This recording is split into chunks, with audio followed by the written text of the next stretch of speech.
kirish belgilangan yerga belgilangan vaqtda yetib kelib, amaliyotda bu ayol tarafidan kirishga o'rinlashtirilgan tug'ilgan kunlik so'rin ekanligini bilib, usulga nay bo'lib tushib ketadi.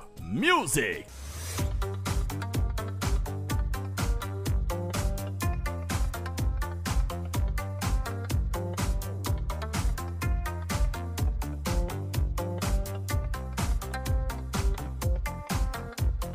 Tug'ilgan kunim bo'pti, qiyiqas qizlar jam bo'pti, abla xotinim mubakangu. Mag'uymisi payz ekan, ag'uymisi qiyiqaskan, men undaq odam emasku. Qaçılıp alsam bu qizlarning undidarini, yalg'iz jaqda holidim mu xabar ag'li. Esqib qaldim xotinimning set alfozini, amdilikla xitla qissay bo'ldi. Sen meningki haqiqiy jinim, ular dallab ketdi duxinim, yo'li cho'q deydi xotinsiz ketaverib, Zayma deydi Abdukerim, rim.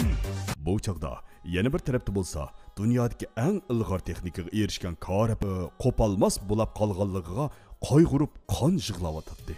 Shuning uchun u texmi ko'p mablag'ga erishib, o'zini davolash uchun butkul Hindistonga virus taqitib, vaksinni setib pul topmoqchi bo'ladi. Korapandim o'zining qo'l ostidagi har xil g'alati maxluqlarni Hindistonning bulon pushqoqlariga avatib zar tarqitdi. Bu chaqda kirishish homildor bo'lgan ayolni boshlab bozor aylangash marjun yeyotdi. Korning qo'lliq xizmatchilaridan bo'lgan ig'iz mardi intoyin kamolatga yetgan tilvon o'z xizmatini tugitib, boshqalarning marjunsini bulab yeyotdi. Insoniyatning qo'g'dug'isi bo'lgan, haqqoniyatning himoyachisi bo'lgan qahramon kiris atdiganda yog'i zar taqas kori yo'q, marjunni ilib olganiga chidab o'ltira olmay, darhol xosiyatga odam ko'zgurib, marjun o'g'risini qo'g'lashga boshlaydi.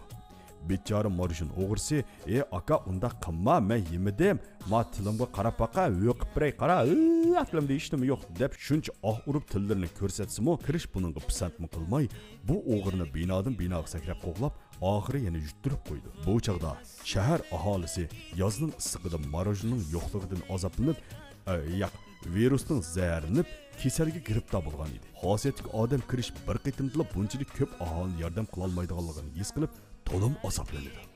Demak, buning momisining ayni vaqtda "Bolam, yeshoyanda o'qi, kelajaging parlaq" degani to'lim to'g'ri edi. Kirishish bu ishga kirishib qoladi. Dadisi tirish bo'lsa, ajoyib tirishyotdi. Biroq hech qanday amal qila olmaydi. To'satdan dadisining kallasiga mundaq bir xiyol kelib qoldi. "Bolam, qanchalik tezlikda uchalaysa?"